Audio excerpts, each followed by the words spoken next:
Abdullah ibn Rawaha, c'était un ami proche de Abu Darda durant la Jahiliya, durant cette époque avant que le prophète ne reçoive la révélation. Cet ami, il a été une grande cause dans l'entrée en islam de Abu Darda. Abu Darda avait à cette époque une idole, une statue chez lui qu'il adorait. Il n'était pas encore musulman, il était associateur.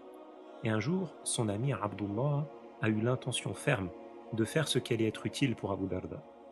Il est sorti de chez lui en prenant pour destination la maison de Abu Darda. Et quand il est arrivé, il y avait à l'intérieur de la maison la femme de Abu Darda et ses enfants. Il a demandé s'il pouvait entrer. La femme d'Abu Darda était surprise. Abu Darda, il était absent.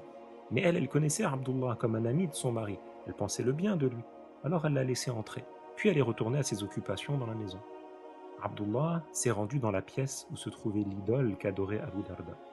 Il a sorti un outil qu'il avait avec lui et il s'est mis à détruire cette idole en disant « Tout ce qui est adoré autre que Allah, ceci n'est pas correct ». Il a détruit complètement l'idole de Abu Darda, il l'a transformée en poussière. Quand il a terminé, Abdullah est parti discrètement en emmenant avec lui son outil.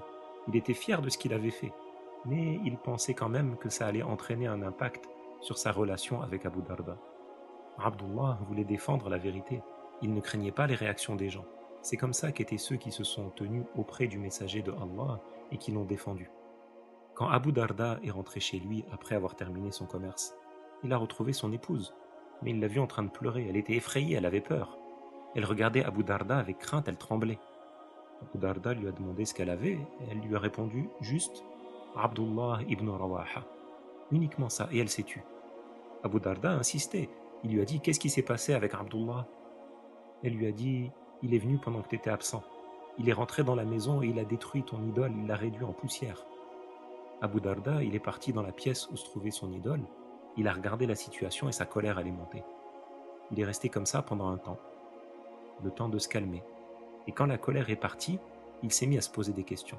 Quand il s'est calmé, il a observé la situation et il s'est demandé « Mais si cette statue-là méritait l'adoration, elle aurait été capable de se protéger elle-même. » Il s'est dit « Comment est-ce que j'adore une idole qui est faible ?»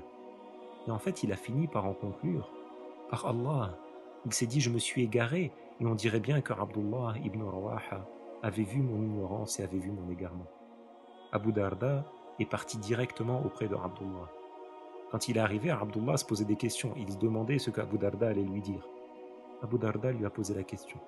Où est le messager de Allah? Où est Abdullah? Le visage de Abdullah s'est illuminé, il avait un sourire, parce qu'il pressentait que Abu Darda voulait entrer en islam, il était heureux. Alors ils sont partis tous les deux auprès du messager de Allah, qui était en train de s'adresser aux compagnons, et il leur